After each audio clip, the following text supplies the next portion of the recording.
Hello, everyone. Welcome back to E20 Zone TV. Special guest, you know who he is, Gio from Hammers Chat. We are here to talk about West Ham United yet again and all the good and bad points so far this season. Gio, how are you doing, mate? I'm actually really good. Scotland played last night. We beat Greece. Mavpandas ducked, missed the ball, and we scored the winner. I'm not even making that part up, but we won. It was an important game for us, so we're in with a chance of qualifying for the World Cup for the first time since 1998. And I don't know a lot of people at club over country. Mine are quite level. I'm both. I'm into West Ham and I'm into Scotland, and I've had disappointment from both throughout my life. But last night was a nice. We were crap, honestly. We got battered, James. We should have got beat. It was the biggest robbery you've ever seen. But we won 3-1. So you never know. You just never know. So because of it, I'm good. How are you? I'm all right, mate. I'm all right. I'm enjoying the break. Don't get me wrong. It's been a bit of a mental sort of last few months with West Ham.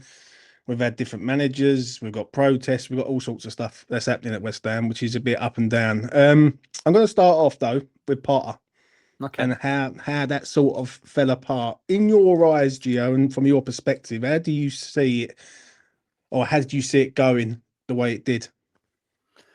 What do you mean? Did I see it going the way it did? Sorry. Yeah, No, yeah, I thought I mean, my expectations of Potter wasn't great. I thought I described him as safe and boring in terms of the appointment, in terms of the brand of football, and I thought in terms of the results he would deliver. I thought everything would be safe and boring, and he was somehow more boring than I expected and not safe whatsoever. So it was a lot. My expectations were pretty low, and somehow it was even worse than I anticipated. But okay, it was very disappointing. I feel like he will regret taking that job massively. He had to get his next job right after Chelsea, and then he turned down a couple of other opportunities at other Premier League clubs, and he took the one at West Ham, and it was the wrong job for him, and his reputation's really been tarnished now. And I think a lot of people will look at and go, "Oh, it's because of West Ham." And I think there's an element of truth in that, but also he was really bad, like really bad. And I've seen him linked to a couple of other Premier League jobs, and I think, really, is he really going to get a Premier League job off the back of that? I'd be surprised. I think he might have to do a bit of a Frank Lampard and dip his toe in the Championship again and start to repair his yeah. reputation. He'll regret it. We regret it. It was just a bad appointment, and everything about it was pretty terrible. Lopetegui took us backwards, I think, from where he took over, and I think Graham Potter took us even further back from where he picked off from Lopetegui, which is quite impressive. Mm. The only thing I'll say is that was he really backed in the summer to help him out, considering he's had two. Well, he had Moyes' players, he had Lopetegui's players, and then all of a sudden he's in the firing line for 6 months. Don't get me wrong, I'm not defending the man. The man was poor up towards the back end of the season. I was concerned, especially at the start of the season. The Amarin's no good. I do feel that some of these players let him down, but it ain't just him. They've let down. It seems like every manager that's come through the door at the minute. Do you know what I mean? Alvarez, John Clare Tadibo. To name them two players, what do you think on the players' side of it, Gio, from your perspective? Yeah, they've definitely let Lopetegui down, they let Potter down, and I think to some extent we've got rid of some of the players that didn't let those managers down, like Sufal and Creswell and Fabianski. We're letting Yeah, them go, and they were actually possibly the ones that would give 100% regardless of who's in the dugout. And I think that's a bold and brave thing to do. And I'm not saying we should have retained all of those three players because of their ages and stuff like that, but I think you've got to make sure you replace them with similar characters that you know you're going to get everything from them.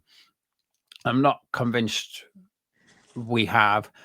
And also, I think, ironically, one of the players that probably did give 100% was James Ward-Prowse, and that was Potter's Achilles heel to some extent. And yeah, I think Potter might have been better off if Ward-Prowse was one of the ones that were playing up and arguing, because he would have dropped him, and we might have seen a bit of an improvement in terms of the performing 11. But the players haven't been good enough at West Ham. That's for sure. You can. say count on one hand how many has had a good 15 months. Actually, even those players, Bowen's producing at the minute, but he's not anywhere near his best. No, It's been, no. it's been disappointing. It's been disappointing, but unfortunately for Potter, it's cheaper to change your manager than it is to change the squad. Yeah, I do agree with you on that. Bowen has been good in moments, but not as a sort of overall aspect.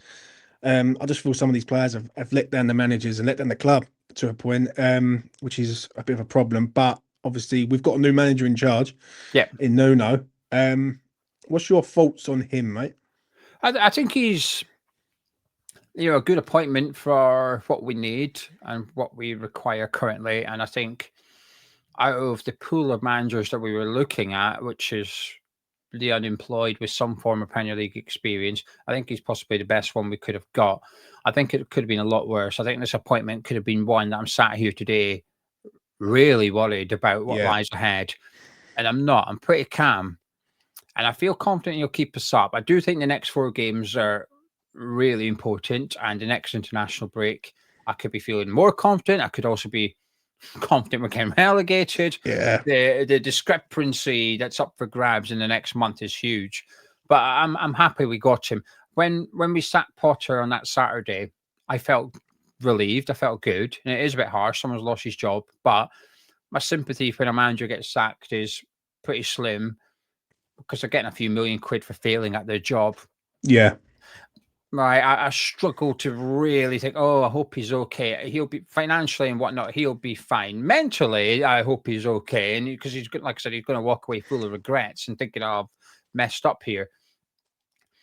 But I felt happy we got rid of Potter and I felt relieved. And then when Nuno got appointed, I felt more happiness because I thought, right, okay, relief, because we could have easily have got this appointment wrong again. Now, it may turn out to be wrong. We could get relegated and we'll look back and go, oh, was Nuno the right guy? yeah. But for now, I feel all right, actually, James. Do you, how can I word this? Do you feel that we were very lucky to have Yeah. Nuno there available at the right time? Because I'm going to be honest, as a betting man that I am, there's no way I don't think Sullivan sacks Potter if Nuno's not there. Yeah, If I'm being honest.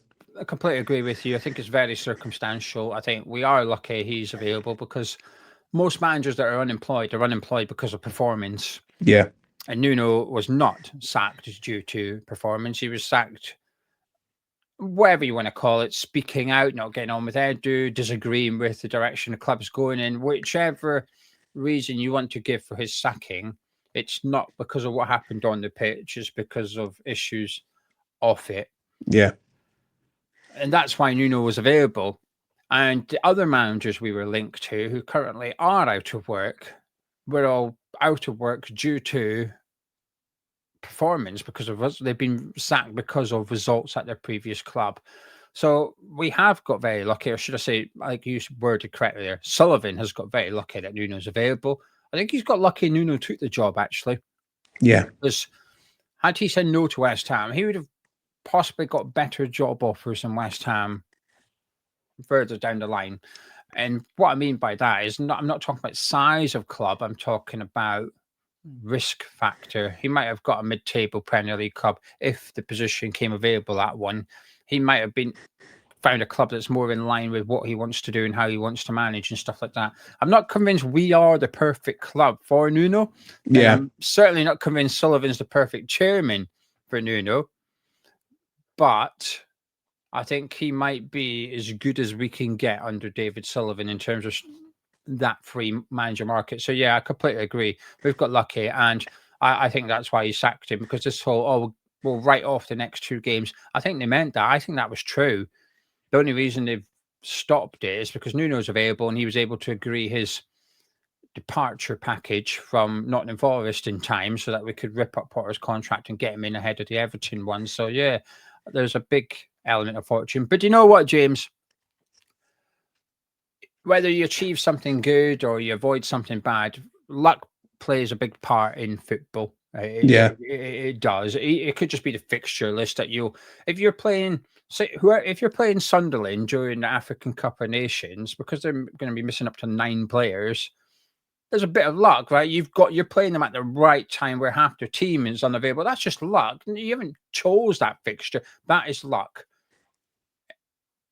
We've definitely landed in it with Is it? the Nuno. Yeah, but is it a case with Sullivan? Because I will get onto the protest in a minute. Is that he had to act because obviously the fan base is up in arms at the minute, and the fan base is starting to turn on him more than I've ever seen. Like, if I'm being honest, I feel like with Nuno, I think it's a good appointment. I think he's a man that will get into these players. He will have no shit, no bollocks from these people. I think the style of play is going to come back to haunt us though. That's the one thing, and that's the point that I want to get to with you, with the style of play, because we had this 2 years ago with Moyes, and we don't like pragmatic managers, defensive-minded managers. But are we in a situation then that we be really picky right now, Gio? Really? No, I've done a 180. I was one of those that was, can we see better football camp? And I hoped for it and I wanted it, and then Lopetegui arrived. And because of what's happened with appointing Lopetegui, then Potter, I've given up hoping for that style of football. It's if we can get someone in that can deliver the results, and as long as the results are on the table, I think I'm just going to do my best to shut up and put up with it. Will I be happy? No. Is it what I want to see? No. But I've got to the point where I feel like this is as good as it's going to get under David Sullivan, which is Yeah. someone that can deliver results, and to hell with the style of football that you ideally want to see. You ain't getting it.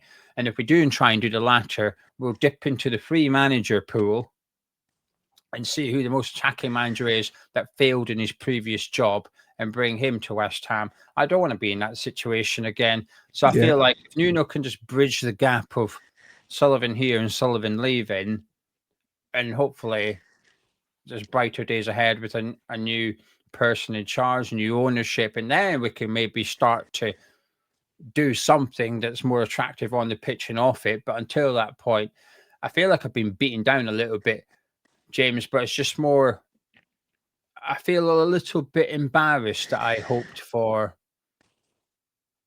progression after David Moyes. I don't think you should be embarrassed. Listen, I was one of the people that was sort of like, I don't care what happens as long as we win games of football attitude. Right. Right. That's what my attitude is. Yeah. I'm not, when I look at West Ham, and some people are very, very different to me.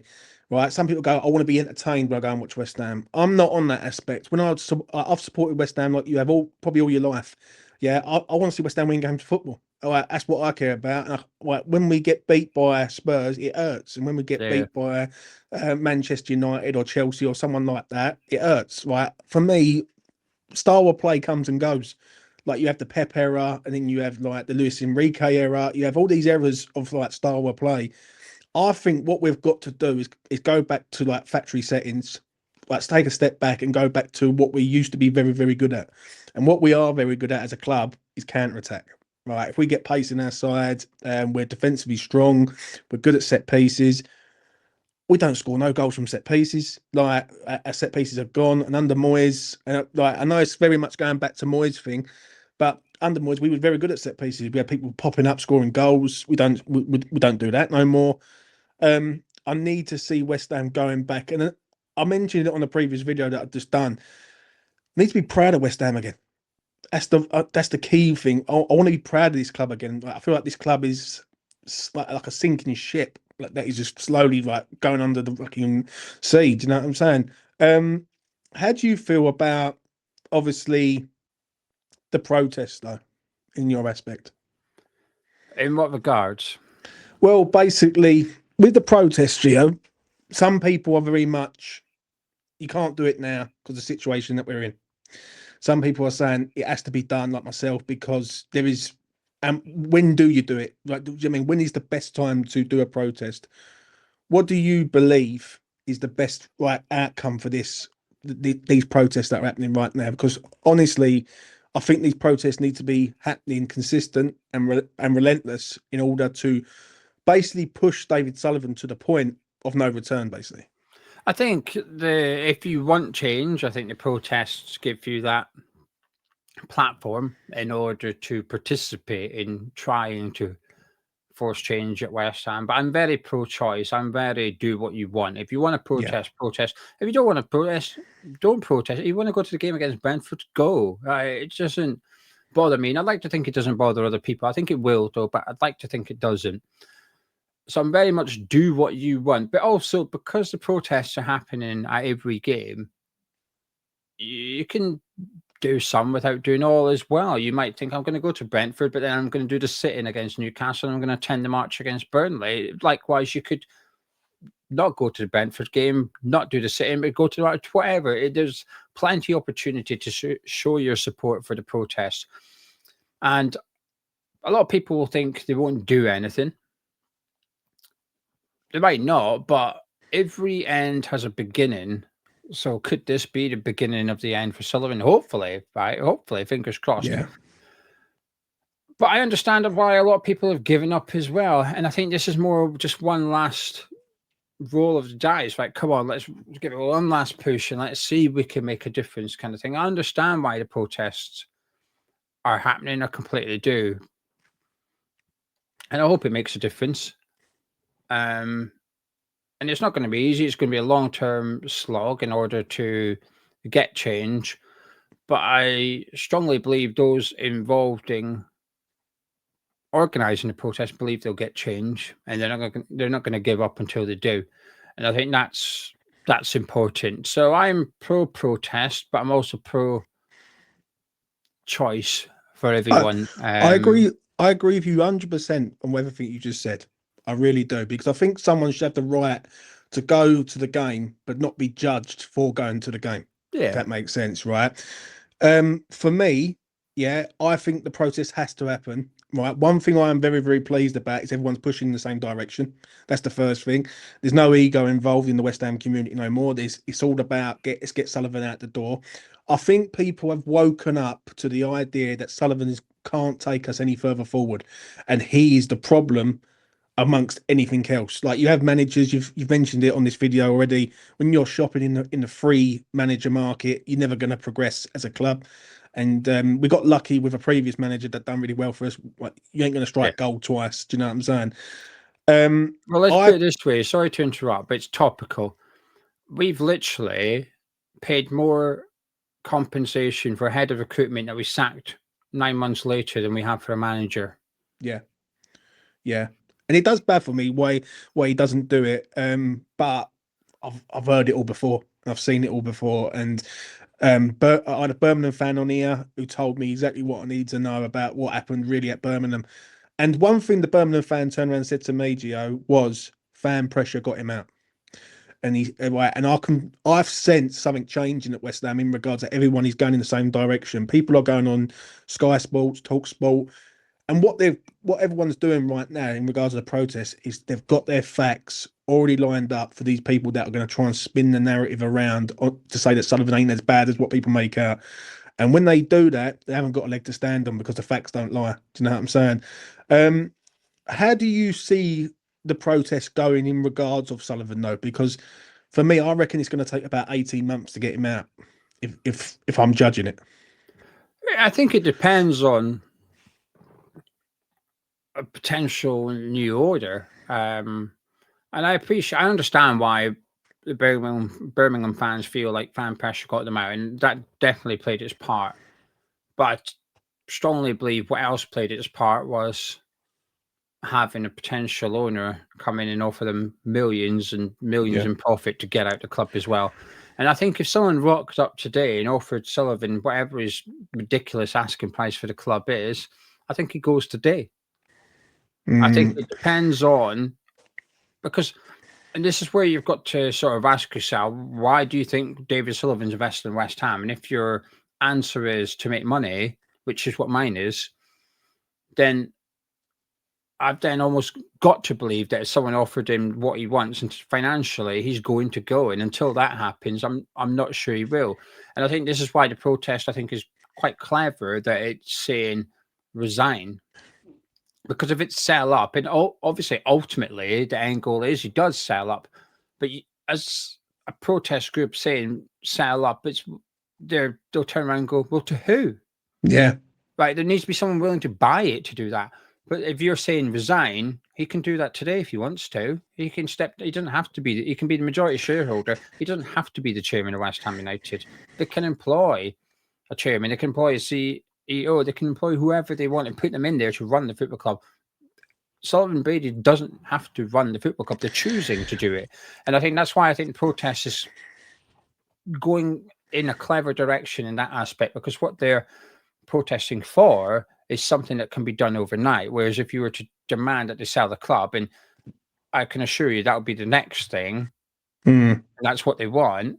But who's going to buy it? And I have hope. There's a lot of noise around Spurs at the minute, where two groups have tried to buy Tottenham and they've been rejected, and now the owners of Spurs have just pumped 100 million of their own money in, which would suggest that they really are not selling. So there's two groups there. Amanda Staveley is one of them. Clearly, they've got hundreds of millions of pounds and they're looking at investing in a football club. There's all this talk around Manchester United at the minute now, whether Ali, what's his name, is just blagging it or whether it's genuine. I think there's maybe a few interested parties at the moment, but I'll tell you what, if I wanted to invest in a football team and I had however 100 million sat there, I'm not sure I'd be doing it into a club that might get relegated. If we win a few games and we're sitting 10th in the table, maybe that would occur. But yeah, I think so. What will it take for Sullivan to go? Someone to stump up the cash. But I think with the changes coming at a government level in terms of the football regulator, that might put a bit of pressure on West Ham United to change things in terms of infrastructure at the football club. Yeah, I think the brand has to be it for him to really buckle. If I'm being honest, I think once the brand starts getting it, and there is no like people in the ground, which we're seeing. Listen, like we're seeing it all the time. Like 29,000 people over the last 5 years have left, and it's going to go up to about 35,000 this year, I think it is, if I've read that right. So it's a lot of worries at West Ham about the future of the club, and I just feel that the pressure that the Hammers United and Cross Hammers and everyone who's putting on this owner it's the right call. It's the right call, because at the end of the day, we can't continue to go down the same path over and over again. Go through managers, like going through 3 managers in sort of 15 months is borderline a joke, if I'm being truthfully honest. Like I've never known that at West Ham. And usually we usually have had managers who have been there for a while, and if they've got relegated, then you usually get the sack. But it's a bit bad. To round up, Gio, what's the future for West Ham this season? Like, what are you expecting, and how do you see it planning out? I'm expecting a bumpy ride. I think we'll stay up. But I agree with what you said in regards to the style of play. I think it will be. I like your phrase, a factory reset. I like that one. I think that's what we're going to do, and that can still be good football. Like the football we played in the second half away to Everton is enjoyable enough. I wasn't offended by it. I enjoy. You can play if you play counter-attacking football correctly. That can be exciting. That can be good to watch. Where you are fast, you are direct, you possess a goal threat, you do score goals. That can be enjoyable. It's just whether you can do that. I've sort of parked that though for the rest of this season, and it feels a bit silly doing it after 7 games and there's still 31 to play. But my dream, if you like, would be that we have a very good few months under Nuno, and when the FA Cup comes round, we can maybe say, right, let's take this serious. We're not going to get relegated. We're not going to get European football. Let's focus on this. But then that's my dream of the season. So take that with a pinch of salt.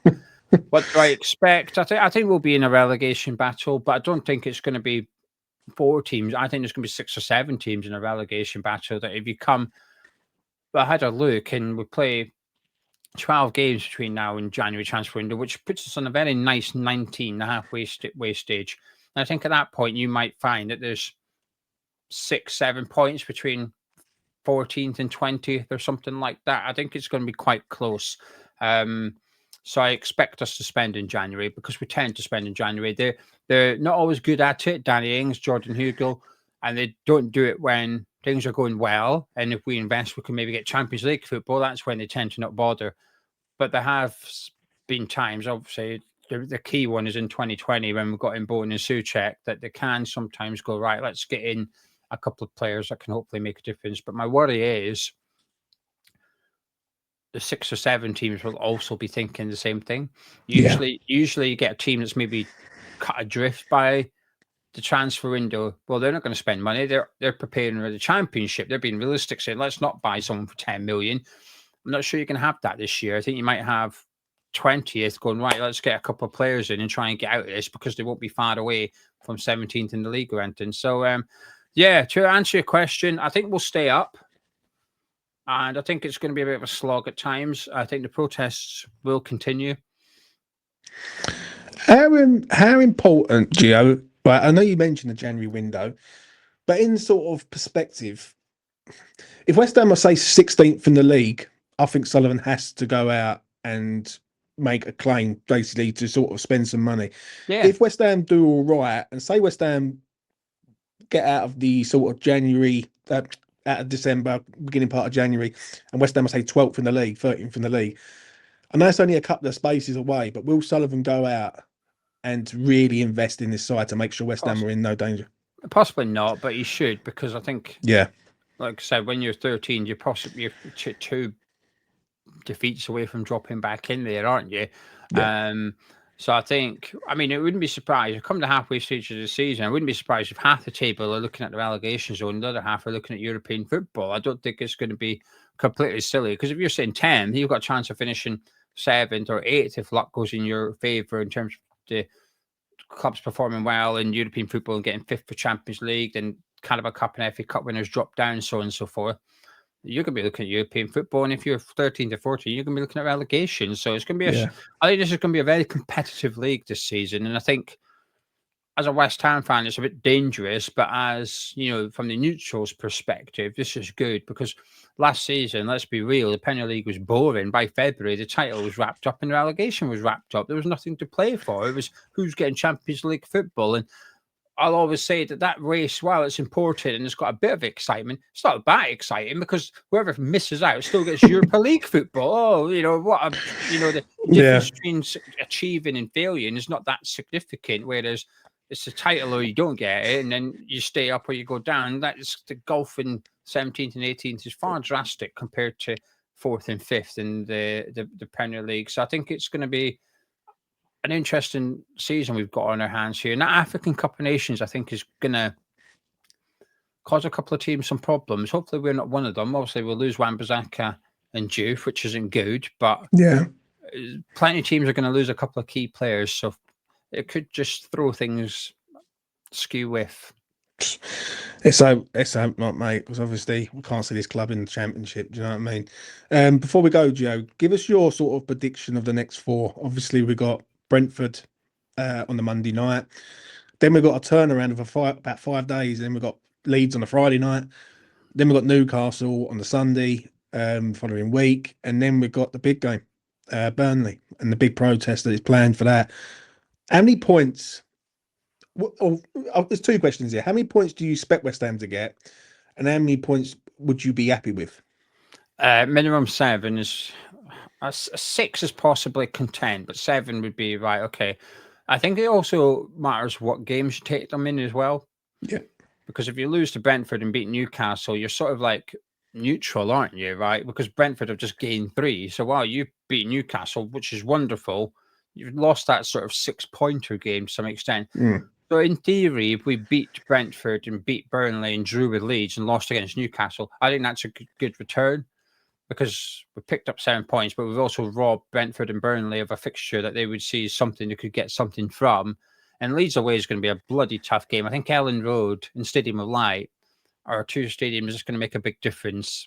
Yeah. In this relegation battle. We don't have that. And I know people don't like people criticising the stadium, but we do not have that with the London Stadium as to what Sunderland and Leeds have got with Ellen Road and Stadium of Light. We just don't have it. And I don't think we will have it either. So we're going to have to work extra hard to some extent. And that's why I think we will be better on the road than we are at home. I think we'll be better in the away games. So in theory, for most teams, if you have 3 home games out of 4 in a month, you're thinking, oh, brilliant. But actually, I think I'd have almost preferred we were away to Brentford and Burnley, Newcastle, not home to Leeds. I think I'd have maybe fancied our chances a little bit more in those fixtures. So minimum of 7. How much will we get? I think we'll beat Brentford, draw at best at Leeds, get beat by Newcastle, beat Burnley. Maybe 6, actually. Maybe. Sure, if we can't get 6 points out of those 4 games, we're in big trouble. And I know a lot of people are expecting us to be in big trouble. A lot of people are still predicting relegation despite the change to Nuno. And I get it. It's not like someone has to explain why we think we might get relegated. I completely get why you think we'll get relegated. I think it's a possibility, but I'm not at that point where I'm confident we're going down. I'm confident we'll stay up. Yeah. But the next 4 games will hugely dictate and test that confidence, James. I'm completely with you on that. My levels of fear have been sort of eased a little bit. Yeah. Like under Potter, I was shit scared. Yeah. I was thinking was going down. Under Nuno, I feel like he's going to get into the players. I feel like he will bag results from like positions where we wouldn't be able to do that under Potter. We will grind results out, which is like, I know people don't like to hear that, and I'm sorry, but West Ham need to grind results out, even if not you had 1-0. He's done it twice as well. I think some managers can go to a club and do really well at that club, and that's it. It's just like almost like the right place, the right time. And I think that's a reflection of the situation. But when the same manager can go to 2 different clubs and achieve something good, which what Nuno's done at Wolves and Nottingham Forest, getting them both to 7th and twice with Wolves. Well, there's no correlation between Wolves and it's Nottingham Forest. You know what I mean? He's done it in two separate sets of circumstances, 2 different teams, 2 different clubs. So to achieve it twice, I think there's merit there to say you are a good manager, that you can do good things.